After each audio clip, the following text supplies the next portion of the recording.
যখনই মানুষ ভোগবাতের দ্বারা আচ্ছন্ন হবে, শিল্পীরা হচ্ছে, তারা দেখলো তখন নানাভাবে আমাকে অন্য দিক দিয়ে ভাবতে হবে।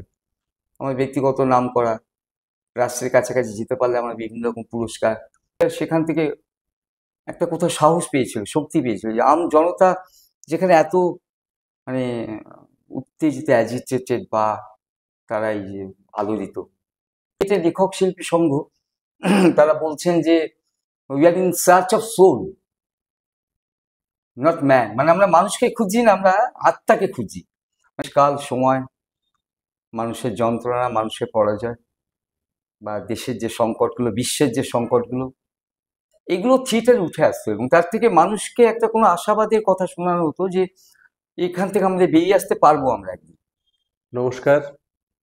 থেসপিয়ান্স নাট্যদলের 30 বছর পূর্তি উপলক্ষে আমরা যে সাক্ষাৎকার ভিত্তিক অনুষ্ঠানের আয়োজন করেছি, বিশিষ্ট নাট্য ব্যক্তিত্ব, থিয়েটারের সঙ্গে যুক্ত বিভিন্ন মানুষের সঙ্গে কথা বলে তাদের জীবন, তাদের বক্তব্য আপনাদের সামনে পরিবেশন করছি। সেই উপলক্ষেই আজকে আমরা কথা বলবো সাংবাদিক, নাট্য সমালোচক, বিশিষ্ট লেখক শ্রী রঞ্জন গঙ্গোপাধ্যায়ের সঙ্গে। নমস্কার রঞ্জনবাবু, আমাদের এই অনুষ্ঠানে আপনাকে স্বাগত জানালাম থেসপিয়ান্সের পক্ষ থেকে। আপনাকে প্রশ্ন করতে ভয় হয়, কারণ আপনার কোন দিকটা নিয়ে কথা বলবো সেইটাই হচ্ছে চিন্তা। তবে খুব সংক্ষেপে, আমাদের পরিসর তো খুব বড় নয়, জানতে চাইবো, আপনি তো দীর্ঘদিন থিয়েটারের অডিয়েন্সে বসে থিয়েটারটা দেখছেন, সেই নিয়ে আপনি চিন্তা ভাবনা করেন। এই বাংলা থিয়েটারে এই আপনার দীর্ঘকালে আপনি কি মানে কি ধরনের বিবর্তন আপনি লক্ষ্য করছেন? না, আসলে যেটা খুব ইম্পর্টেন্ট কথা, যে আমার যেটা মনে হয় যে 1991 সালে পৃথিবীতে একটা বিরাট মানে রূপান্তর ঘটে যায়। সেটা হচ্ছে সোভিয়েত ইউনিয়ন ভেঙে যায়, সেখান থেকে সমাজতন্ত্র চলে যায় এবং সঙ্গে পূর্ব ইউরোপ। তার আগে পর্যন্ত একটা থিয়েটার ছিল আমার মনে হয়, তার পরে আরেকটা থিয়েটার, মাঝখানে এই মানে ভয়ঙ্কর একটা বিপর্যয়, বিশ্ব বিপর্যয় বলবো আমি। সেই বিপর্যয় দুটোকে মাথায় রেখে দেখতে গেলে দুটো পর্যায়ে থিয়েটার আমরা দেখছি। এবং আমরা যদি বাংলা থিয়েটারটাও ধরি, তাহলে একটা জিনিস আমরা দেখবো, 8-এর দশকের মাঝামাঝি সময় পর্যন্ত আমাদের থিয়েটারে কিন্তু একটা সংগ্রামী একটা ভূমিকা ছিল। দেশ, কাল, সময়, মানুষের যন্ত্রণা, মানুষের পরাজয় বা দেশের যে সংকটগুলো, বিশ্বের যে সংকটগুলো, এগুলো থিয়েটারে উঠে আসতো এবং তার থেকে মানুষকে একটা কোনো আশাবাদের কথা শোনানো হতো যে এখান থেকে আমাদের বেরিয়ে আসতে পারবো আমরা একদিন। এবং থিয়েটার মানুষকে ভীষণভাবে তার অবদমিত যে মানব সত্তা তাকে জাগিয়ে দিত। কিন্তু আমরা দেখলাম খেয়াল করে 8-এর দশকের মাঝামাঝি থেকে থিয়েটার কোথাও একটা মানে ঘরে ঢুকে যাচ্ছে। মানে সেখানে একটা বৃহত্তর যে পৃথিবী, তার যে সংকট, সেগুলো থিয়েটারে সেভাবে আগের মতো আমরা পাচ্ছিলাম না। মোটামুটিভাবে একটা ঘরোয়া সমস্যাগুলো বেশি বেশি করে আসছিল। এক্সেপশন আছে, অনেকগুলো এক্সেপশন আমরা দেখেছিলাম সেই সময়। জন্মদিনের মতো নাটক আমরা দেখেছিলাম হেলেন কেলারের লাইফ নিয়ে, বা আকৌরিক অনেকে বিসর্জন করেছিলেন, বা এই ধরনের কিছু ভালো কাজও হয়েছিল যেগুলোর মধ্য দিয়ে আমরা মানে আমাদের সময়টাকে চিনতে পারতাম, বা সময়কে ছাড়িয়ে যে বৃহত্তর কাল তাকেও আমরা খানিকটা চিনেছি। কিন্তু একটা ব্যাপক নাটক, তাদের একটা লক্ষ্য হয়ে দাঁড়ালো তারা কোথাও যেন একটা কম্প্রোমাইজ করছে, মানে কোথাও সিস্টেমের সঙ্গে কম্প্রোমাইজ করছে, সিস্টেমকে লাগাবো না, এখানে আমাদের একটা সমস্যা হতে পারে। আমরা যদি বেশি বলি হয়তো আমাদের নানা রকম সুযোগ সুবিধে সরকারি তরফে সেগুলো বন্ধ হয়ে যেতে পারে, এরকম একটা। এবং সেই জায়গাটা আস্তে আস্তে কোথাও যেন বাড়তে বাড়তে 91-এ সোভিয়েতের বিপর্যয়ের পরে, যেটা আমরা দেখলাম, গ্যাস চুক্তি চলে এলো, গ্যাস চুক্তির হাত ধরে বিশ্বায়ন এলো, বিশ্বায়নের হাত ধরে ভগবান, বাজার অর্থনীতি, যেটা অদ্ভুত ব্যাপার। এই সময় থিয়েটার এটাকে ফাইট আউট করলো না, মানে যেটা ধরুন second world war, first world war, এই সময় থিয়েটার যেভাবে লড়াইটা করেছিল, বেটল বেস্ট বলুন, অ্যাডভিন পিসকার্টার বলুন, বা সারা পৃথিবীতে ক্রিটিক্যাল রিয়ালিস্টে যারা, তারা প্রত্যেকেই সেই সময় দাঁড়িয়ে একদিকে মহাযুদ্ধের বিরুদ্ধে প্রতিবাদ করেছে এবং মহাযুদ্ধের উপান্তে যে মানবিক সংকটগুলো দেখা গিয়েছিল সেগুলোর বিরুদ্ধে কিন্তু তারা লড়াই করেছিল। কিন্তু বিস্ময়করভাবে দেখা গেল বিশ্বায়নের পরের পৃথিবীতে থিয়েটার কিন্তু সারেন্ডার করলো। আমরা তখন ইউরোপের থিয়েটারগুলো দেখতাম, বিশেষ করে ইন্টারন্যাশনাল থিয়েটার ফেস্টিভ্যাল যেগুলো হতো, সেখানে মোটামুটিভাবে কলকাতায়ও দেখেছি আমরা, উড়িষ্যায়, বাইরে যাওয়ার দরকার পড়ে না। সেখানে আমার খুব মনে আছে যে এই বিভিন্ন ইতালি, জার্মানি, ফ্রান্স এসব জায়গা থেকে যে থিয়েটারগুলো আসতো, সেগুলোকে আমার জাস্ট সার্কাস বা জিমন্যাস্টিক্স বলে মনে হচ্ছিল, যে অসম্ভব তাদের ফিজিক্যাল ফিটনেস, স্টেজ ব্যবহার করছে, অথচ সেখানে কোনো মূল নেই বা রিলেশনশিপ বলে কিছু নেই, মানে কি কাহিনী, কেন এগুলো করছে সেগুলো জানে না তারা। আমি একদিন জিজ্ঞেস করছিল যে, জাস্ট তাকে জিজ্ঞেস করলাম যে তোমরা এইগুলোতে কি বলতে চেয়েছো? বলছি, don't know, please talk to our director. আপনারা জানেন না, আপনারা অভিনয় করছে, আপনারা জানেন না। মানে এরকম একটা জায়গা থেকে বিশ্বায়ন এসে পৃথিবীতে থিয়েটারটাকে এমন একটা জায়গা আনলো যে থিয়েটার আর আগের মতন একটা বিশাল সামাজিক ভূমিকা বা রাজনৈতিক ভূমিকা বা দেশের রাজনীতির সময় কোনো বার্তা বহন করার বার্তা বহনটা করছিল না।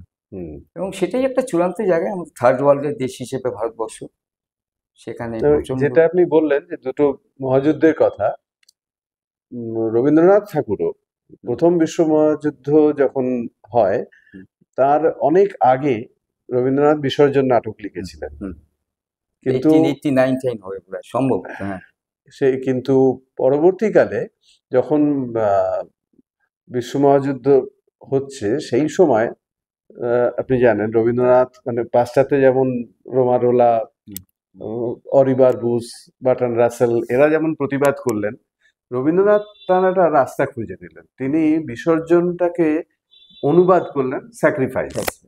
স্যাক্রিফাইসটা তিনি উৎসর্গ করেছিলেন ওই ফার্স্ট ওয়ার্ল্ড ওয়ারে যারা যে সমস্ত সৈনিক মারা গেছে তাদের উদ্দেশ্যে। মানে বা পরবর্তীকালে আপনি যেটা বললেন যে সেকেন্ড ওয়ার্ল্ড ওয়ারের সময় বেটল্ড ব্রেখট যেভাবে তার নাটকের মাধ্যমে যুদ্ধের প্রতিবাদী ভূমিকা, সাংঘাতিক প্রতিবাদী ভূমিকা, কিন্তু পরবর্তীকালে যে কি যখন এটা মানে এই যে আঘাতটা এলো বলেই কি এই ধরনের প্রতিবাদটা হলো? মানে এটা কি আপনি ফার্স্ট বা সেকেন্ড ওয়ার্ল্ডের কথা? সেকেন্ড ওয়ার্ল্ডের পরে যখন পরিবর্তনটা পরে যেটা হলো, সেকেন্ড ওয়ার্ল্ডের পরে যে পৃথিবীটা, সেখানে কিন্তু আমরা দেখলাম যে আমরা আশা করেছিলাম সমাজতন্ত্র কিন্তু মানে সেকেন্ড ওয়ার্ল্ড ওয়ারের পরে যে মানে বিশ্ব মানবতাকে রক্ষা করলো। বিশেষ করে সোভিয়েতে তো আমরা এটা শুনেছি যে 2 কোটি মানুষ প্রাণ দিয়েছিল। বলা হতো কোনো একটা বাড়ি এমন নেই যেখানে একটা প্লেট খালি নেই, মানে কোনো বাড়িতে একটা বা দুটো করে প্লেট খালি থাকতো, এটা বলা হতো। তো আমাদের এটা ধরে নেওয়া গিয়েছিল যে এই সময় সমাজতন্ত্র আরো বেশি পোক্ত হবে, বিশ্বজুড়ে তার প্রসারিত হবে সমাজতন্ত্র, এবং পৃথিবীর থার্ড ওয়ার্ল্ডের দেশগুলো, গরিব দেশগুলো, সেখানে আরো বেশি করে সমাজতান্ত্রিক মতবাদ বা মতাদর্শ সেটা আরো বেশি করে ডানা মেলবে। কিন্তু বাস্তবে সেটা হলো না। হলো না কেন? সোভিয়েতে অদ্ভুত কাণ্ড ঘটলো। সেকেন্ড ওয়ার্ল্ডের পরে ক্রুশ্চেভ চলে যায়, এবং সেই সময় একটা ঘটনার কথা আমি জানি, 1936-এর কথা। এটা অবশ্য ফার্স্ট ওয়ার্ল্ড ওয়ারের পরে কথা। তখন থেকে এটা শুরু হয়েছিল যে সোভিয়েতের লেখক শিল্পী সংঘ তারা বলছেন যে we are in search of soul, not man. মানে আমরা মানুষকে খুঁজি না, আমরা আত্মাকে খুঁজি। মানে এটা একটা কমিউনিস্ট পার্টির লেখক শিল্পী সংঘ বলছে। তাতে বোঝা গেছে কোথাও একটা অবক্ষয় শুরু হয়ে গেল তখন থেকে। এবং স্টালিনের পরে যে সোভিয়েত, সেই সোভিয়েত কিন্তু সমাজতন্ত্রের পতনের একটা পটভূমি তৈরি হচ্ছিল, এবং যার ফলে বিশ্বজুড়ে যে একটা সমাজতন্ত্রকে ঘিরে যে একটা বিরাট আলোড়ন আসার কথা ছিল, নতুন যুগের সাহিত্য শিল্প এগুলো তৈরি হওয়ার কথা ছিল, সেটা বাস্তবে হলো না। এবং সেকেন্ড ওয়ার্ল্ড ওয়ারের পরে বিস্ময়করভাবে না হলেও একটা ঘটনা দেখা গিয়েছিল যে 8 বছর বেটল্ড ব্রেখট বেঁচে ছিলেন, এবং তিনি একটি নাটকও লেখেন। বার্লিন এনসেম্বল ওনার হাতে দেওয়া হয়েছিল, পূর্ব জার্মানি থেকে ডিডিআর বলা হতো। তিনি একটি নাটকও লেখেননি, তার কোনো উত্তর তিনি কোথাও দিয়ে যাননি। কিন্তু এটা আমাদের মনে হয় যে তিনি এই নতুন ব্যবস্থাকে কিভাবে নেবেন, নতুন ব্যবস্থার মধ্যে দাঁড়িয়ে কিভাবে কি প্রতিবাদ করবেন, সেটার ব্যাপারে তিনি কনফিউজ ছিলেন। তার জন্য আমার মনে হচ্ছে যে যেটা সেকেন্ড ওয়ার্ল্ড ওয়ারের পরে পৃথিবী, যেভাবে আমরা ভেবেছিলাম যে সৃষ্টির একটা অফুরান জায়গা তৈরি হবে, মানবিক সৃষ্টি, বা সেই সৃষ্টির মধ্যে দিয়ে পৃথিবী নতুন কোনো দিশা পাবে, সেটা বাস্তবে কিন্তু হলো না। সেটাতে কি শাসকের পরিবর্তনও কিছুটা দায়ী? হ্যাঁ, শাসকের পরিবর্তন অবশ্যই দায়ী। কারণ ক্রুশ্চেভ ক্রমশ মানে যেটা মতবাদ আমরা বলি, মার্ক্সবাদী যে মতবাদ, সেই মতবাদ থেকে ক্রমশ সোভিয়েতকে সরিয়ে আনছিল।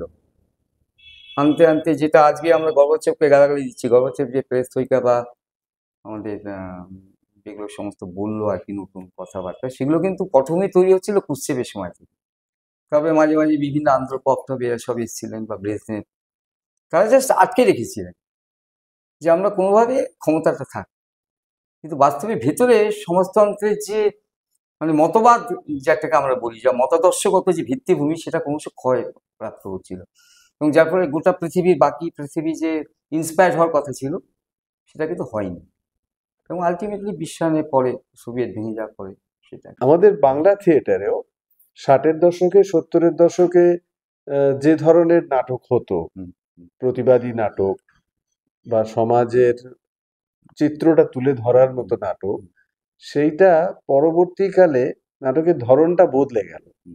তো সেটা কি আপনার মনে হয় যে সত্যি সমাজটা বদলে গেছে, নাকি অন্য কোনো কারণ, শাসকের ভয় বা মানুষের দুর্বলতা, যারা লিখছেন তাদের মানসিকতার পরিবর্তন? আপনার কিভাবে আপনি এটা এটা দেখছেন? একটা মনে হয় আমার, যে এটা দুর্ভাগ্য হলো সত্যি যে আমাদের দেশে, পৃথিবীর অন্যান্য জায়গায় হয়তো সবটা নয়, যে থিয়েটার বলুন, গান বলুন, এই সবটাই কোথাও আন্দোলনের উপরে নির্ভর করেছিল। কারণ 60 দশকে একটা বিশাল আন্দোলন হয়েছিল, খাদ্য আন্দোলন থেকে শুরু। 59 সালে 80 জন মানুষকে পুলিশ মানে পিটিয়ে হত্যা করেছিল। খাদ্যের দাবিতে তারা অভিযান করেছিল, রাজভবন বা ইত্যাদি। এবং 66 সালেও আমাদের আনন্দ হাইক, নুরুল ইসলাম, এরা বিশাল খাদ্যের দাবিতে, কেরোসিনের দাবিতে তারা লড়াই করেছিল। মানে ট্রামের ভাড়া বাড়ানো নিয়েও গ্রামের বিশাল ভাড়া আন্দোলন। নিয়েও আন্দোলন হয়েছিল। মানে দেশ জুড়ে একটা প্রবল একটা আন্দোলনের ঢেউ, সেটা ইন্সপায়ার করেছিল থিয়েটারকে নিঃসন্দেহে। মানে থিয়েটার সেখান থেকে একটা কোথাও সাহস পেয়েছিল, শক্তি পেয়েছিল, যে আম জনতা যেখানে এত মানে উত্তেজিত, অ্যাজিটেটেড, বা তারা এই যে আলোড়িত, তাহলে সেখান থেকে থিয়েটারের উপাদানটা পাচ্ছে। কিন্তু পাশাপাশি থিয়েটারে কিন্তু এই অবস্থা তৈরি করতে পারে, যেটা বেটল বেস্ট পেরেছিলেন, এরভিন পেসকাটে পেরেছিলেন, বা আরো অনেকে পৃথিবীর শ্রেষ্ঠ মানুষ, এবং আমাদের দীনবন্ধু মিত্রও পেয়েছেন। তার একটা নিরুদ্দর্পণ নাটক থেকে নীল বিদ্রোহ একটা অন্যরকম মাইলেজ পেয়েছিল। তো আমরা তখন দেখলাম যে যখন ওই আন্দোলনটা হলো 60 দশকে, একের পরে উৎপল দত্ত অঙ্গার অঙ্গার 59 করেছেন, কল্লোল, বিশেষ করে কল্লোল বিশালভাবে একটা তোলপাড় তুললো, এবং সেখানে সরকার তো বন্ধই করে দিয়েছিল। তারপরে আবার সেখানে তাপস সেন থেকে শুরু করে সবাই বিরাট একটা আন্দোলন আর কি, একটা নাটক একটা জাতিকে নাড়িয়ে দিল। মানে আমরা শুনেছি মিনার্ভার সেমিনার হয়েছে কল্লোলের পরে, তাতে বাইরের লোক এসে গেছে, এত ভিড়। সেই জায়গাটা আস্তে আস্তে 60-এর দশকে একদিকে নকশালাইট মুভমেন্ট, একদিকে খাদ্যের মূল্যবৃদ্ধি, মানুষের জীবন যাপনের ক্ষেত্রে দুঃসহ একটা অবস্থায়, সবকিছু মিলে 60-এর দশক কিন্তু একটা প্রচন্ড আলোড়িত দশক। তখন মানে সত্যজিৎ রায়, মৃণাল সেন তারা যেমন ছবি করছেন, তখন এদিকে থিয়েটারেও সেই রকম, থিয়েটারে বিশালভাবে দেখা যাচ্ছে জেলে জেলে বন্দি হতে হচ্ছে, তাদের কোনো হুদিশ নেই। রাষ্ট্র একটা ভয়ঙ্কর, একটা নির্মম একটা চেহারা উপরে চলে আসছিল। সিদ্ধার্থ শঙ্কর রায়ের নেতৃত্বে তখন সরকার চলছিল, তার বিরুদ্ধে থিয়েটারের শিল্পীরা কিন্তু প্রবল সাহস দেখাতে পেরেছিল। মানে অনেকে আক্রান্ত হয়েছে, মার খেয়েছে, তবু তারা কিন্তু, বিশেষ করে ওয়ান অ্যাক্ট যেগুলো হতো বিভিন্ন জায়গায়, জেলায় জেলায় যে প্রতিযোগিতার মঞ্চগুলো, সেখানে কিন্তু তারা বিরাট ভূমিকা পালন করেছিল। কিন্তু তারপরে যেটা আমরা দেখলাম, যে বিশ্বায়নের পৃথিবী হচ্ছে অদ্ভুত একটা পৃথিবী, মানুষকে আচ্ছন্ন করে দিল। যখনই মানুষ ভোগবাদের তারা আচ্ছন্ন হবে, শিল্পীরা হচ্ছে, তারা দেখলো তখন নানাভাবে আমাকে অন্য দিক দিয়ে ভাবতে হবে। আমার ব্যক্তিগত নাম করা, রাষ্ট্রের কাছাকাছি যেতে পারলে আমরা বিভিন্ন রকম পুরস্কার, গ্র্যান্ট, এবং এগুলো তো হয়েওছে, যার ফলে তারা প্রতিবাদটা করতে পারছেন। উৎপল দত্ত পদ্মবিভূষণ পেয়ে ফিরিয়ে দিলেন, দিয়ে একটা বিরাট কবিতা লিখলেন। শিশির কুমার ভাদুরী মানে জাতীয় নাট্যশালার জন্য জমি পেলেন না বলে পদ্মশ্রী সম্ভবত প্রত্যাখ্যান করলেন। কিন্তু তারপরে পৃথিবীটা, মানে 60-এর দশকের পরে পৃথিবী কোথাও একটা, যেহেতু পৃথিবী জুড়ে মানে সমাজতন্ত্রের একটা নড়বড়ে চেহারা তৈরি হলো, তারপরে মানুষের যে প্রগতিবাদী লড়াইগুলো পৃথিবী জুড়ে, যে আন্দোলন, শ্রমিক আন্দোলন, সেই আন্দোলনগুলো আগের জায়গায় রইল না। এই সমস্তটা কিছু মিলে আমার ধারণা বদলাতে থাকে। বদলাতে থাকে। আচ্ছা, তাছাড়া এই যে 60-এর দশক, 70-এর দশক, 77-এর পর থেকে বা তার আগে যে নাটকগুলো হতো, মূল একটা শত্রু থাকতো যোদ্ধা বা জমিদার, বিশেষ করে যোদ্ধা। এই মনোজ মিত্রের নাটক আছে, মানে বিশেষ অনেক করে 6-7-এর মাঝখানে 6-7-এর মাঝখানের সময়টা। এই যে পরবর্তীকালে এই যে জোরদার শ্রেণীটাই সেই চেহারা থেকে যখন পরিবর্তন হয়ে গেল, তাতে করে কি মানুষ মানে লেখকরা আর শ্রেণী শত্রু খুঁজে পাচ্ছিল না? না, আমরা ওই জায়গাটা খুব সরলীকরণ ছিল, মানে যেটা বিশেষ করে আমাদের ওয়ান অ্যাক্ট আমরা দেখতাম যে দেখা গেল সারাক্ষণ মার খাচ্ছে শ্রমজীবী মানুষ, মানে কৃষক জনতা বিশেষ করে, এবং শেষে মোটামুটি পটভূমি ছাড়াই তারা ঐক্যবদ্ধ হয়ে যেত, হয়ে তারা জোরদার বা জমিদারকে বল্লম বা কিছু দিয়ে হত্যা করছে, এবং সেখানে একটা মোটামুটি লাল আলু জ্বলতো আর কি। এই সরলীকরণটা আমাদের বিশাল ক্ষতি করেছে। তার আগে দেখুন বিজন ভট্টাচার্য দেবী গর্জন কি প্রবল পটভূমি তৈরি করেছিলেন, সেই আমাদের বিভিন্ন কৃষক জনতা, সঞ্চারিয়া, খাগড়া, এদের প্রধান, এরা সমস্ত সেই আমাদের প্রভঞ্জনের যে ধর্মগুলাকে আক্রমণ করলো, তার আগের পটভূমিটা কি প্রবল, যাকে পরে রত্নাকে ধর্মগোলায় মানে রেপ করে ধর্ষণ করে তাকে আটকে রাখা হলো, এবং কৃষকদের সমস্ত সম্পত্তি কেড়ে নেওয়া হচ্ছে, তাদের চাষের জমি ধ্বংস করে দেওয়া হচ্ছে। প্রভঞ্জন একাই মানে একটা আলাদা প্যারালাল একটা অ্যাডমিনিস্ট্রেশন স্বাধীন ভারতবর্ষে তৈরি করলো, এবং ভূমি সংস্কারের কথা সরকার বলেছে, সেটাকে বুড়ো আঙুল দেখিয়ে তারা এই রাজত্বটা তৈরি করলো। কিন্তু যখন শেষে প্রতিরোধটা ঘটছে বল্লম দিয়ে, তার আগের পটভূমিটা বিস্তীর্ণ, তারপর ওই দেবী গর্জন থেকে কিন্তু কৃষকরা জাগবে, কারণ তারা যখন এটা হলো তখন কৃষকরা বুঝলো যে একটা লড়াইয়ের একটা দীর্ঘস্থায়ী একটা পথ আছে, ধীরে ধীরে তা পুষ্ট হয় সময় এবং সমাজের অভ্যন্তরে। কিন্তু আমাদের এই ছোট নাটকগুলো আলটিমেটলি 60-এর দশকে ক্ষতি করেছে, কারণ ওর ফলে হয়েছে কি জোরদার জমিদাররা আতঙ্কিত হয়নি, এবং তারা কোনোভাবেই নাটকগুলো আমাদের প্রভাবিত করতে পারেনি।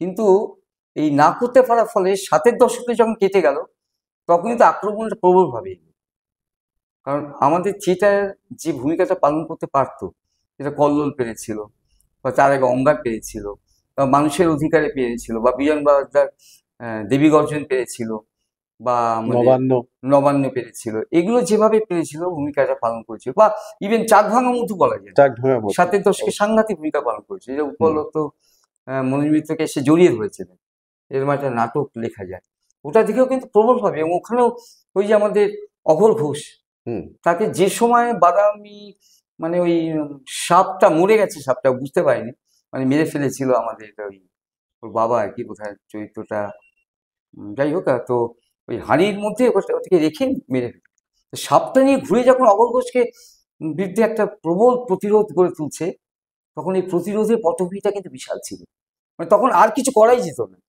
কারণ বাদামি একটা প্রতিরোধ এখন হাজার মানুষের একটা প্রতিরোধ বা অভিব্যক্তি হয়ে উঠল। গ্রামীণ শোষিত মানুষ যারা তখনকার 60-এর দশকের গ্রামকে মনোজ মিত্র দারুণভাবে চিনতেন, সেই গ্রামের মানুষ ওই নাটকটা যখন দেখবে বা দেখেছে, তখন কিন্তু একটা প্রবল একটা প্রতিরোধী মেজাজ তাদের মধ্যে তৈরি হয়েছে বা হবে, সেই জায়গাটা কিন্তু তারা একাত্মতাও অনুভব করেছে। কিন্তু তারপরের যে স্টেজটা, সেটা হচ্ছে আমাদের অনেকটাই মানে নিজেকে নিবেদন করে, রাষ্ট্রের কাছে নিবেদন করা, সেই একটা সময়। তখন যে শত্রু কারা ক্ষতি করছে তাদের চেহারাটা বদলে গেল, এরকম এক কথায় তো বলা যাবে না যে একজন জোরদাররাই ক্ষতি করছে, তা তো না, অন্য অনেক, বরং এই ভোগবাদটাই হয়তো খানিকটা। আরেকটা বড় ক্ষতি হলো, এটা বলে নেওয়া বোধহয় ইতিহাস আমাদের স্বীকার করে, যে একটা দীর্ঘ সংগ্রামের পথের কিন্তু 77-এ রিফর্ম গভর্নমেন্ট এসেছিল, এটা কেউ অস্বীকার করার কোনো জায়গা নেই, দীর্ঘ রক্তক্ষয়ী সংগ্রাম।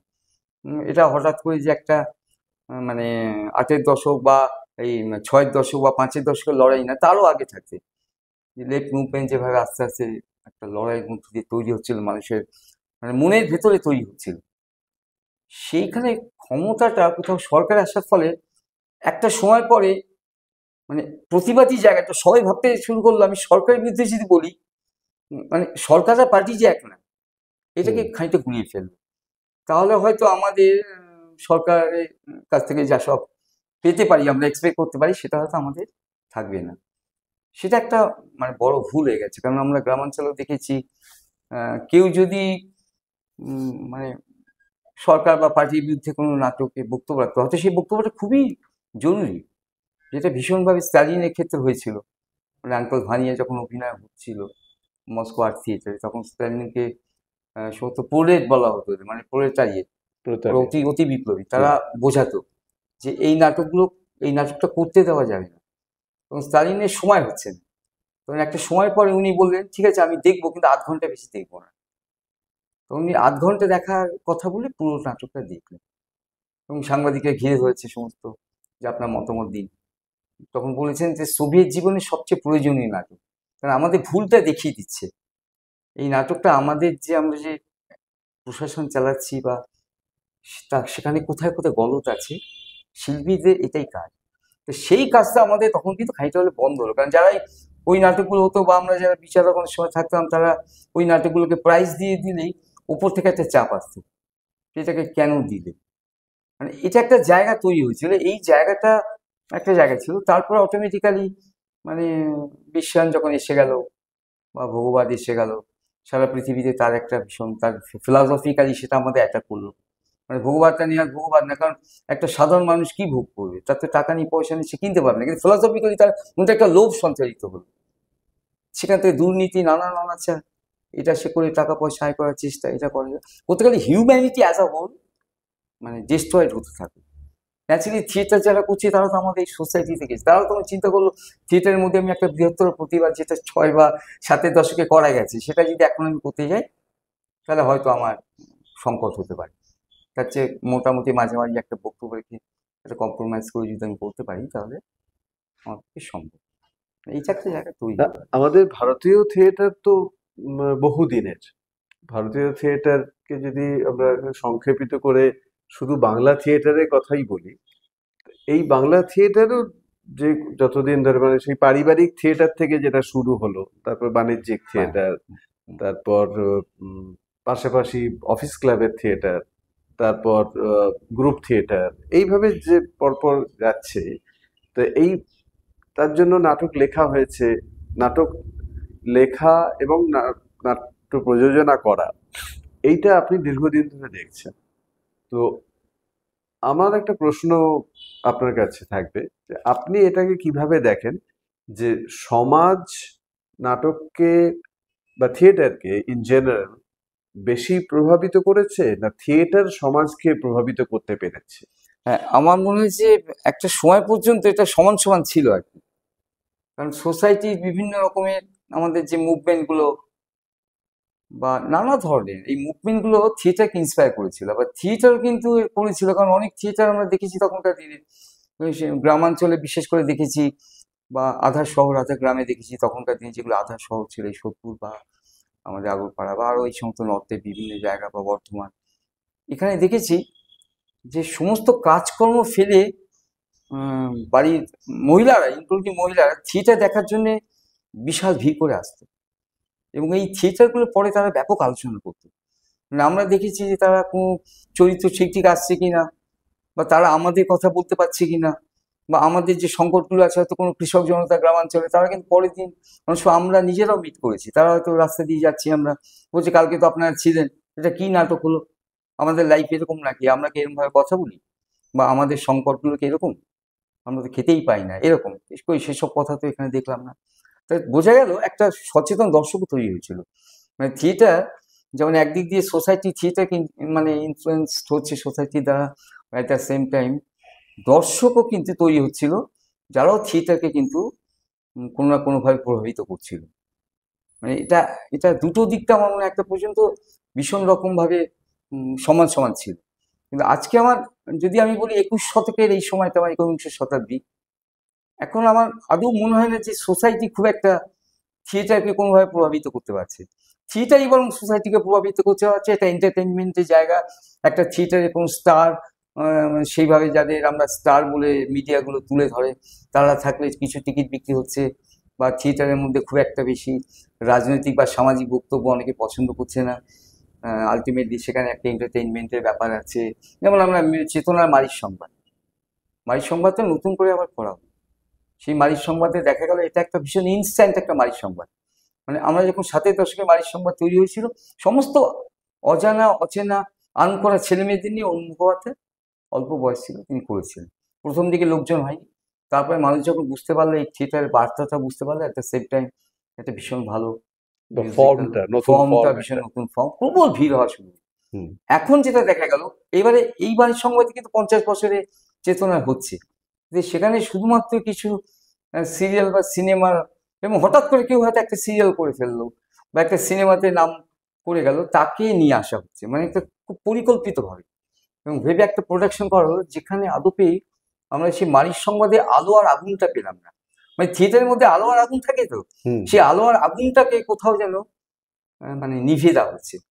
এবং তার জন্য সমাজের ভূমিকাটা একেবারে ইতিবাচক। মানে সমাজ যদি বাধ্য করতো আমি এই থিয়েটার দেখবো না, দর্শকের থেকে বলছে আপনার আমার জীবনে এই সংকট বা দেশের এই সংকট, এত মানুষ এই প্রবল সংকট, হ্যাঁ, মানুষের ক্ষুধা দারিদ্র্যে মানুষ ভুগছে, জিনিসপত্রের অগ্নিমূল্য, কোথাও আমরা কেনাকাটি করতে পারছি না, আমাদের সবকিছু আমাদের নিয়ন্ত্রণের বাইরে, জীবনযাপন দুঃসহ। আপনারা তখন এইসব থিয়েটার করছেন, আনন্দ দিচ্ছেন, তাহলে কিন্তু একটা ভূমিকা থাকতো। এটা এটা ৬ দশক ৭ দশকে কিন্তু ছিল। মানে যদি থিয়েটার এমন করতো, লোকে প্রতিবাদ করতো এবং সেই থিয়েটারটাকে গিয়ে ভেতরে গিয়ে বলতো। তবে দর্শকের ভূমিকা বা সমাজের ভূমিকাটা এই মুহূর্তে আমার মনে হয় অনেকটা গৌণ হয়ে গেছে। এবং একটা জিনিস দেখা যাচ্ছে যে কোনো অভিনয় নিয়ে আলোচনা সমালোচনা এগুলো খুব ক্রিটিক্যালি বা সঠিকভাবে হলে সেখানে দেখা যাচ্ছে আয়োজক সংস্থার যে সংগঠন প্রযোজনা করছে, তারা এখন ফেসবুকের যুগ, কিছু করার নেই, ফেসবুকে তারা খুব বিচ্ছিরিভাবে সেটাকে কাউন্টার করছে। মানে ডেমোক্রেটিক যে অ্যাটমসফিয়ার, আমার নিজের মনে আছে আমি মানে উৎপল দত্তর মানে অভিনয় সমালোচনা করছিলাম, সেটা হচ্ছে একলা চলরের নাটক। তখনই খুবই অসুস্থ, উনি আমাকে ডেকেছিলেন, আমি খুব টেনশনে পড়ে গেছিলাম ডাকার পরে। তুমি একটা কথা বললে, তোমাকে ডেকেছি শুধু এই একটা কারণে, তুমি আমার অভিনয় সমালোচনা। তখন আরো টেনশন, এবারে বোধহয় আসল কথাটা বলবেন যে তুমি কি বোঝো বা ইত্যাদি। তখন উনি একটা কথা বললেন যে দেখো, আমি তোমায় ডেকেছি সত্যি এই কারণে যে আমি এখন অভিনয় করতে পারি না, আমার শরীর এখন আর নেই, চলছে না, কিন্তু এখনো অনেকে আমার এই অভিনয় প্রশংসা করছে যে আমি নাকি ভীষণ ভালো করছি। আমি নিজে বুঝতে পারি যে কিছু করতে পারছি না, তুমি সেইটা লিখেছো, সেই জন্য রাখলাম। এবং ওইখানে নেহেরু মানে ভূমিকা সত্য বন্দ্যোপাধ্যায় করেছেন। তাই বলছেন নেহেরু অভিনয়টা দেখে আমার কিন্তু একদিন প্রতিদিনের সেই ভীষণ বিপন্ন যে বাবা, তাকে মনে হচ্ছিল। তো সেইটা সত্যদা আমার ফোন করলেন যে আমি উৎপলদার সঙ্গে কথা বলেছি, তো উনি বললেন যে আমার ভুলটা ছিল রঞ্জনবাবু, আপনাকে জানালাম। এরকম একটা জায়গা ছিল, মোহিত চট্টোপাধ্যায় মুষ্টিযোগ নাটকের শেষ দৃশ্যটা আমার সমালোচনা করে পাল্টে দিয়েছিলেন এবং দিয়ে আমাকে মানে মানে একদম একাডেমির সামনে দ্বিজেন বন্দ্যোপাধ্যায় বলল, রঞ্জনবাবু একটা ভীষণ ভালো খবর আছে, আপনার সমালোচনাটা শুনে মোহিতদা পাল্টে নিয়েছে। এটা একটা অভাবনীয় ব্যাপার হলো, এটা ছিল। এখন যদি এটা কিছু বলা যায়, দেখা যাবে আপনাকে মানে ভীষণ আক্রমণ করতে পারে, মানে আক্রমণ হয় দৈহিকভাবে না, গ্রহণ করার তো কোনো হ্যাঁ, প্রশ্নই গ্রহণ নেই, করার জায়গা নেই, বরং আপনাকেই বর্জন করতে হ্যাঁ হবে। আমাকেই বর্জন করবে। যার ফলে থিয়েটার ডেভেলপমেন্ট, সামাজিক যে ডেভেলপমেন্ট, সমাজের ছোঁয়ায় বা সমাজের দ্বারা, সেটা অনেকটাই একটা স্ট্যাগনেন্ট জায়গায় চলে গেছে। মানে সেটা সেইভাবে ভূমিকাটা নেই। মানে যেভাবে থিয়েটারে কিছু স্টার ঠার জোগাড় করে একটা অদ্ভুত একই লোক ৫টা ৬টা দলে অভিনয় করছে, তাদের একটা চরিত্র নিয়ে ভাবতে পারছে না, একই ধারার অভিনয় দাঁড়াতে পারছে না, সে অদিপসের অভিনয় করছে, অদিপসে দাঁড়ানোটাই আসছে না, সে হয়তো রাজা ক্রেয়ন আমি দেখিনি কি অভিনয় করতে, এরকম একটা ব্যাপার হচ্ছে আর কি। যার জন্য সামাজিক ভূমিকা যে বিরাট বলেন, আমি নাম করেই বলি আর কি, ইয়ে দৃশ্যপথের কোথায় ওই রাজা অতিপাস করেছিল মনে হয়, দেবশঙ্কর হালদার অতিপাস করেছিল, তা গৌতম হালদারের বাবা আমার পাশে বসেছিল, আমার চিনতেন না, বললেন যে শেষে বললেন রঞ্জনবাবু আপনার কি মতামত, মানে আপনার কেমন মনে হচ্ছে। বললাম না, আপনি আগে বলুন, আপনি আগে বলুন, আমি তারপরে আমার কথাটা বলুন। ও একটা কথা বলছেন, দেবু তো দাঁড়াতেই পারলেন না, অধিপক্ষে দাঁড়ানোটা এত সহজ নাকি, মানে এই কথা কিন্তু উনি বললেন। আমি বললাম আপনি কোথাও লিখুন তাহলে, ওই যে লিখলে তো সমস্যা তৈরি হতে পারে, যাই হোক আমি আপনাকে বলি। তো এরকম একটা জায়গা, এই জায়গাটা কেউ বলছে না। তখন যত বড় অভিনেতাই হোক, তারা কিন্তু এটা বলতো। অরুণদা একবার আমাকে বলেছিল, অরুণ মুখোপাধ্যায় একটা অফিস ক্লাবে উনি ডিরেকশন দিতেন, যে মানে কেয়ারটেকার, ও ওয়েট করতো, দরজা জানলা বন্ধ করতে হবে। তুমি একদিন বললেন স্যার একটা কথা আমি বলবো, বলো। আচ্ছা আপনি এই যে কম্পোজিশনটা তৈরি করছেন, এইখান দিয়ে ঘোরাচ্ছেন, আচ্ছা এই দিক দিয়ে ঘোরালে কেমন হয়। কারণ ২ মিনিট, অরুণদা বলছে আমি ২ মিনিট ভাবলাম, ভেবে না ওকে জড়িয়ে ধরলাম, বলে তুমি কি করে জানলে।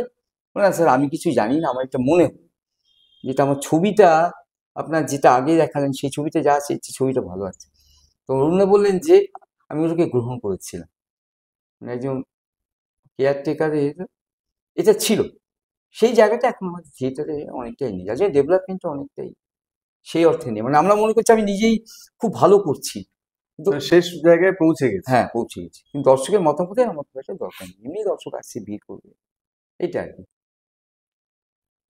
আমাদের উম, আলোচনা করতে গেলে তো অনেক সময় লেগে যাবে, চলতেই থাকবে। হুম। আপনার যদি থিয়েটার সম্বন্ধে আমার প্রশ্নের অতিরিক্ত বাইরে হ্যাঁ, যদি কিছু আমার বলার একটা থাকে। খুব ভালো কথা বলার আছে, যেমন আমার মনে হয় যে এটা একটা খুব, আমি এতগুলো কথা বললাম, এই মুহূর্তে একটা কথা সত্যি আমাদের মনে হচ্ছে খুব হতাশা জাগে যে দর্শকদের ভূমিকা কোনো কোনো ক্ষেত্রে সেভাবে থাকছে না, কোনো কোনো ক্ষেত্রে না প্রায় ব্যাপকভাবেই থাকছে না, কারণ দর্শক খুব একটা মতামত দেয় না। মোটামুটি যাদের যা থিয়েটার দেখছে সবাই দু তিনটে কথা খুব ইউজ করে, অসামান্য, অসাধারণ বা অভূতপূর্ব, এই ধরনের কথাবার্তাগুলো ইউজ করে। কিন্তু আমি একটা সেমিনারে গিয়েছিলাম এই দক্ষিণের দিকে, সাউথে, তা একজন মাঝবয়সী ভদ্রলোক, উনি আমায় বললেন যে আমি, আপনি তো অনেক বক্তব্য রাখলেন, শুনলাম আপনার কথা, কিন্তু আমি একটা প্রশ্ন করতে চাই। আমি বলুন।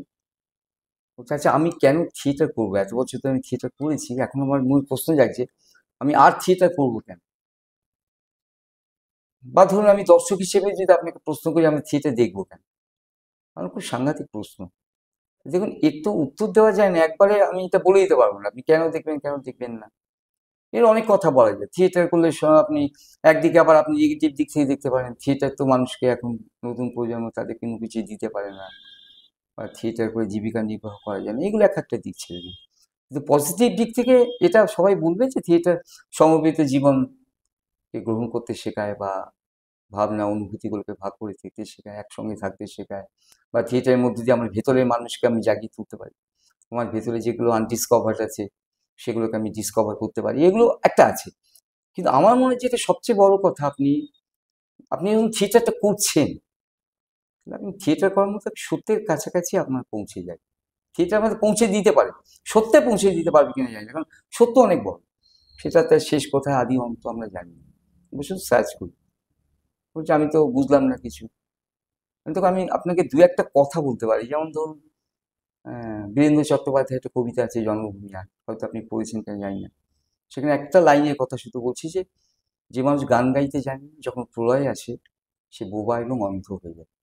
তাহলে আপনি নিশ্চয়ই আইডিয়া করতে পারছেন, গান গাইতে জানে না মানে সে সংস্কৃতি যার মধ্যে নেই, যার মধ্যে আহ, মানে যে কোনো রকম সাংস্কৃতিক চিন্তা চেতনা এগুলো নেই, সে যখন সংকট আসে, যখন ভয়াবহ সংকট আসে, তখন সে যদি ফেস করতে পারে না, ভেঙে চুরে তৎক্ষণাৎ চলে যায়, তার মনুষ্যত্বের অপমান হয়, বলে বুঝলাম না। তখন বললাম যে তাহলে মোহিত চট্টোপাধ্যায় একটা কবিতার একটা লাইন বলছে, এই পৃথিবীতে যা কিছু সুন্দর তার কাছাকাছি যাওয়া ছাড়া কোনো পথযাত্রা নেই, বলে বুঝলাম না। তখন কিডসের কথা বললাম যে beauty is truth, truth is beauty, তখনও বললাম তাহলে একটাই রাস্তা খোলা আছে, আমি আপনাকে দু তিনটে নাটকের কথা বলবো। তা আমি এই আলোচনাতে এতগুলো নাটকের কথা বলছি না, এখনই আপনাদের রিহার্সাল শুরু হবে, কিন্তু আমি তখন বললাম যে দেখুন আপনি যে নাটকটা জানেন একদম খুব ভালো করে আমি সেটা বলবো। তো আপনি ডাকঘর নাটকটা জানেন নিশ্চয়ই, যৌবনে আপনি অভিনয়, হ্যাঁ বলে আমি দইয়ালা করেছি, ঠিক আছে আপনি দইয়ালা করেছেন, কেউ প্রহরী করেছে, হয়তো অমন সবাই করেনি, কিন্তু বাকি ছেলের দল করেছে। তাহলে এই ডাকঘর নাটকে কি আছে সেটাও আপনি জানেন। কিন্তু এই ডাকঘর নাটকের পরে আরেকটা নাটক আমাদের বন্ধু লিখেছিল, সুভাষিস গঙ্গোপাধ্যায়, যে ডাকঘর আছে অমূল্য। এবার দেখা গেল সেই ডাকঘরে দেখা যাচ্ছে যে সুধা মালিনী অমলকে খুঁজছে, প্রহরী অমলকে খুঁজছে, ছেলের দল অমলকে খুঁজছে, পিসেমশাই অমলকে খুঁজছে, কিন্তু কেউ অমলকে কোথাও পাচ্ছে না, সে জলের স্থলে অন্তরিক্ষে কোথাও অমল নেই। তখন তারা ভাবতে শুরু করলো তাহলে রবীন্দ্রনাথের ডাকঘরে অমল বোধহয় সত্যিই মারা গেছে, রবীন্দ্রনাথ সরাসরি না বললে। তখন এই সময় প্রহরী, এই আমাদের ফকির, মহাপ্রজ্ঞামান যে ফকির, সে এসে হাজির হয়ে বললো তোমরা কোথায় খুঁজছো অমলকে। বলছে আমরা তো কোথাও পাচ্ছি না। যে তোমরা নিজের মধ্যে খুঁজেছো, তোমার অন্তরে তোমার ভেতরে যে অমল তাকে খুঁজেছো, সেই অমলকে যদি খুঁজে পেতে তাহলে তুমি এই অন্ধকারে থাকতে না, মিথ্যার অন্ধকারে অপরাজী হতো। তা আমি তো ওনাকে বললাম, এভাবে কিছুটা বোঝা গেল, বললাম হ্যাঁ আমি, কারণ এই মানুষগুলো মিথ্যার অন্ধকারে ছিল, কারণ তারা বুঝতে পারেনি। এবার তারা যখন দাদা ঠাকুরের থেকে জানতে পারলো যে আমার ভেতরে রয়েছে, তখন কিন্তু তারা সত্যের কাছাকাছি যাচ্ছে। তারা বুঝতে পারছে যে আমার ভিতরে, এবার এই ভিতরের অমলকে ডিসকভার করা ভীষণ কঠিন, ভেরি ডিফিকাল্ট। সেটা একটা প্রশ্ন। আপনি থিয়েটারে করার মধ্য দিয়ে হয়তো একদিন পারবেন। এবার বিসর্জনের কথা বললাম। আপনি আমাদের বিসর্জন হুম, প্রোডাকশনটা আপনি দেখেছেন, হুম, হুম, হুম। সে বিষয়ে আপনার যদি দু চার কথা বলেন হ্যাঁ, খুব এটা তো সংক্ষেপে। হ্যাঁ, সংক্ষেপে মানে আমার কাছে এটা সবচেয়ে ইম্পর্টেন্ট মনে হয়েছে যে আমি প্রায় গত কয়েক দশক একটা ভালো বিসর্জনের খুঁজে ছিলাম। কারণ ঋত্বিক ঘটকের বিসর্জনটা আমি দেখি গণনাট্যের সঙ্গে। উনি এখনো পর্যন্ত শুনেছি সেরা রঘুপতি নাকি উনি করেছেন এখনো পর্যন্ত। মানে পরে যেহেতু ওনারটা আমি দেখিনি, মতামত দেওয়া যাবে না। সৌম্য মিত্রটাও দেখিনি। সৌম্য মিত্র যে সময় করেছে আমরা খুব একটা অ্যাক্টিভ ছিলাম না থিয়েটারে অতটা। কিন্তু তারপরে একটা সময় পর আমার যে ভাবনার বিসর্জন, কারণ আমার মনে আছে আমাদের আমার অরিজিনাল বাড়িটা ছিল হুগলি জেলায়। আমি ওই সময় আমার ঠাকুমা পাড়ায় ওই বিসর্জন অভিনয় হয়েছিল। তা রঘুপতি এত বেশি মানে খুব উঁচু লম্বা চেহারা, চোখগুলো বড় বড় ছিল। তা উনি এত বেশি জেস্চার পশ্চার চোখের ব্যবহার করেছেন যে আমি খুব ভয় পেয়ে গেছি। তো ভয় পেয়ে কান্নাকাটি করাতে ঠাকুমা বাড়ি নিয়ে আসে। তখন থেকে মনে হচ্ছে কোথাও একটা ভুল হচ্ছে। মানে রঘুপতি যে একজন রাষ্ট্রনায়ক বলা যায়, যে তিনি যে রাজা গোবিন্দ মাণিক্যের সমানই দার্শনিক একটা সংঘাত তৈরি হয়েছে, যে সে বিশ্বাস করতো পুরোহিতের উপরে রাজা নয় বা পুরোহিত নয়। সেই জায়গাটা আমি প্রথম পেলাম আপনার বিরুদ্ধে। এবং একটা রিদম মানে বিসর্জনে রবীন্দ্রনাথের সমস্ত নাটক বা সমস্ত সৃষ্টির মধ্যে একটা একটা স্পেশালাইজড একটা রিদম থাকে। মানে এটা ডিসকভার করতে পারিনি বলে কিন্তু রবীন্দ্র নাটক এতদিন করতে পারিনি। মানে সৌম্য মিত্রের আগে সেই অর্থে শিশির ভাদুড়িও রক্তকরবী নাটকটা পেয়েও কিন্তু করেননি। মানে স্নেহ ভরে ওনার যা রেখেছিল, উনি নানা রকম যুক্তি দেখিয়েছিলেন, half philosophy, half theology, half politics, এসব। তার কারণ হচ্ছে এই ইন্নার রিদমটা আবিষ্কার করতে পারিনি। আপনাদের নাটকে আমি সবচেয়ে বড় কথা রবীন্দ্রনাথের সেই ইন্নার রিদমটা কিন্তু আমি পেয়েছি। মানে যেটা রঘুপতি ও জয়সিংহ করেছে বা আপনার ইয়ে, আমাদের রাজা গোবিন্দ মাণিক্য, কোথাও আমি রক্ত মাংসের কতগুলো ক্যারেক্টারকে পাচ্ছি যারা সময়ের সঙ্গে কমিউনিকেট করতে পারছে। মানে আগে রঘুপতি কি একটা মাথায় থাকতে একটা ক্লাসিক করছি, একটা ক্লাসিককে মাথায় রাখতে হবে, আমার এই ধরনের একটা ভীষণ ড্রামাটিক ব্যাপারটা রাখতে হবে, এইটা বেশিরভাগ মাথায় থাকে আর কি। যার জন্য ওগুলো আম জনতার কাছে খুব একটা গ্রহণযোগ্য হয় না।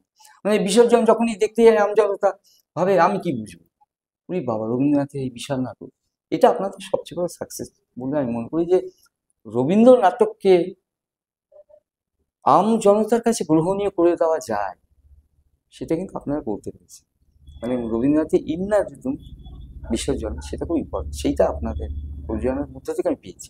যার ফলে আমি খুব মানে ভীষণ ইন্সপায়ার্ড ছিলাম আপনাদের প্রোডাকশনটা দেখার পর। অনেক ধন্যবাদ। হুম, হুম। আপনি এভাবে মূল্যায়ন করলেন, এবং এটা কিন্তু আমরা একটা হাতে নাতে প্রমাণ পেয়েছিলাম। সেটা হচ্ছে আমরা একটি স্কুলে এই প্রোডাকশনটি মঞ্চস্থ করেছিলাম এইভাবেই, একটু সংক্ষেপিত হলেও এইভাবেই, এই ফর্মেই করেছিলাম। তাতে আমাদের ভয় ছিল যে 7, 8, 9-এর স্টুডেন্ট, তারা ইংরেজি মাধ্যমে পড়াশোনা করে, তারা বিসর্জনটা গ্রহণ করতে পারবে কিনা।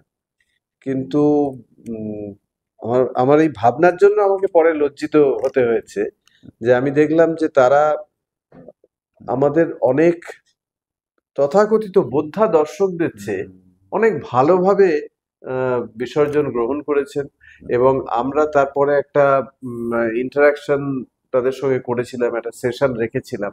আলোচনা করতে গিয়ে দেখছি যে এত রকম দৃষ্টিকোণ থেকে তারা নাটকটাকে বাহ। দেখছে, যে যেটা হয়তো তাই। আমাদেরও মাথায় আসেনি। হয়তো তার সবটা সত্যি নয়, ঠিক হুম, নয়, হুম, কিন্তু তারা দেখছে, ওই যে দেখতে পাচ্ছে বাহ। এই একটা অ্যাঙ্গেল থেকে। হুম। তো এই যে তার মানে এটা পৌঁছানো যায় খুব একদম পৌঁছানো সাফল্যের যায় কাছে। মানে ওই ওই একটাই কথা আর কি, মানে অন্তরের ছন্দ। এটা এটা রবীন্দ্রনাথের সৃষ্টির ক্ষেত্রে খুব ইম্পর্টেন্ট। এটা যতক্ষণ না আবিষ্কৃত হবে ততক্ষণ কিন্তু এই সমন্বিত পারলো বলেই কিন্তু সমন্বিত রবীন্দ্র নাটকগুলো মানুষ গ্রহণ করতে করবে, পেরেছে। তার আগে গ্রহণ করে। আমাদের এই নাটকটা দেখে নাট্যকোষের প্রণেতা আচ্ছা, কমল সাহা, কমলদা, কমল শাহ। কমলদা একটা কথা লিখেছেন, যেটা আমার তো মানে উম, আহ, পড়তে গিয়ে আমার নিজেরই কিরকম সংকোচই হয়, কিন্তু উনি এতটাই ইন্সপায়ার্ড হয়েছেন যে উনি লিখেছেন যে আহ, রবীন্দ্রনাথ বেঁচে থাকলে হয়তো উনি এইভাবেই নাটকটা করতেন। মানে এইটাতে আমার মনে হয় যে উনি এতদিনের প্রাজ্ঞ একজন দর্শক, হুম। তার এই কথাগুলো মনে হয়েছে, এবং আপনিও যে কথা বললেন, তাতে মনে হয় কোথাও হুম। নাটকটা করা সার্থক। এবং স্কুলে যখন আমরা করছি তাদের কাছে পৌঁছতে পারছি, এবং গ্রামের দর্শক, যেখানে আমার মনে হয় যে আমরা ভাবি যে একাডেমির দর্শক ছাড়া কেউ বুঝবেন না, হুম। কিন্তু গ্রামের দর্শক অদ্ভুতভাবে বিসর্জনকে গ্রহণ করছেন। এটা আমাদের কাছে খুব একদম একটা প্রাপ্তি। সত্যি তাই, একদম। এবং এটা গ্রহণ করার ক্ষেত্রে এই যে বিসর্জন নাটক দেখার আগে একটা কোথাও মানুষের মধ্যে একটা দ্বিধা থাকে হুম। যে আমি বুঝতে পারবো কি আমার সেই জায়গা তৈরি আছে, কিন্তু আপনাদের একটা কিছুটা দেখার পরেই দর্শক বুঝতে পারছে না এই বিসর্জনটা আমি আছি, এর মধ্যেই আমি ঢুকতে পারছি। হ্যাঁ, এইটা সবচেয়ে বড়। থিয়েটারকে যদি আমরা জনজাগরণের শিল্প বলি, তাহলে এই নাটকটাতে সময়কেও ধরছে। মানে অবশ্যই। একটা সময় 2014 সালে যখন এখানে আমাদের প্রশাসনিক চেঞ্জ এলো, তখন একটা সময় পর আমরা কিন্তু ভেবেছিলাম যে ম্যাকবেথ করা যাবে কিনা, বিসর্জন করা যাবে কিনা। এটা ভাবার না, জায়গাটা কিন্তু ওইখানে যে এই যে আমাদের মানে মানুষে মানুষে ভেদাভেদ হুম, হুম। বা এই যে রাষ্ট্রের পীড়ন, এগুলোর বিরুদ্ধে প্রতিবাদ করতে গেলে হয়তো আমাদের উপর আক্রমণ লাগবে। তাই সেখানেই সার্থক যে বিসর্জনটা আপনারা করছেন, আমার মধ্যে আগুনও পাচ্ছি, আলোও পাচ্ছি, রবীন্দ্রনাথ এবং শিল্পটাও পাচ্ছি। মানে খুব ভালো, ভালো কাজ। এবং কেউ কোথাও কোনো বাড়াবাড়ি করেনি, অতিরিক্ত কিছু করে দেখাবার চেষ্টা করেনি। উচ্চারণগুলো আপনার সমাসবদ্ধ পদগুলো সঠিকভাবে করেছেন, কিন্তু সেগুলো করতে গিয়ে একটা, যেটা বহুরূপী ঘরানায় হতো, অসম্ভব উচ্চারণ সচেতন, এটাও আপনারা চেষ্টা করেন। ও খুব ফ্লেক্সিবলি এসছে। হুম। জীববলি, এই জীববলি কথাটা খুব ফ্লেক্সিবলি এসছে। মানে আমাকে জীববলিটা মানে আলাদা করে বলার জন্য কৃতিত্ব, মাতৃত্ব, এই ধরনের যেটা বহুরূপী ঘরানায় আমরা দেখি, সেইটাও থাকেনি। ওই যে দর্শক বুঝতে পারছে যে উচ্চারণগুলো এরকমই হওয়া উচিত। হ্যাঁ, মানে ধ্রুপদী নাটকের একটা স্পেশালাইজড প্রনাউন্সিয়েশন আছে, অবশ্যই। আর্টিকুলেশন আছে, সেটা হওয়া উচিত। এই একটা ভালো। আচ্ছা, রঞ্জনদা, হ্যাঁ, অনেক ধন্যবাদ আপনাকে আমাদের অনেক সময় ধন্যবাদ। দেওয়ার জন্য। আপনার সঙ্গে কথা বললাম, দর্শক শ্রোতারা নিশ্চয়ই অনেক কিছু জানতে পারবেন, তারা সমৃদ্ধ একদম, হবেন। আবার কোনোদিন আপনার অবশ্যই, সঙ্গে কথা বলার ইচ্ছে রইল, আমাদের অবশ্যই, কোনো সেমিনারে আপনাকে অবশ্যই। হ্যাঁ। আমন্ত্রণ হুম, জানানোর হুম, আমাদের হুম। ইচ্ছা রইল। ওই বিষয়টা আপনাদের ভীষণ ভালো বিষয়, মানে ওটা আমার খুব ইচ্ছে রইল। সোসাইটি অ্যান্ড থিয়েটার একটা ভীষণ ভাস্ট বিষয়, কিন্তু বলার অনেক আছে। আজকে সাক্ষাৎকার পর্ব আমরা এখানে শেষ করছি। রঞ্জনবাবুকে অনেক ধন্যবাদ। নমস্কার।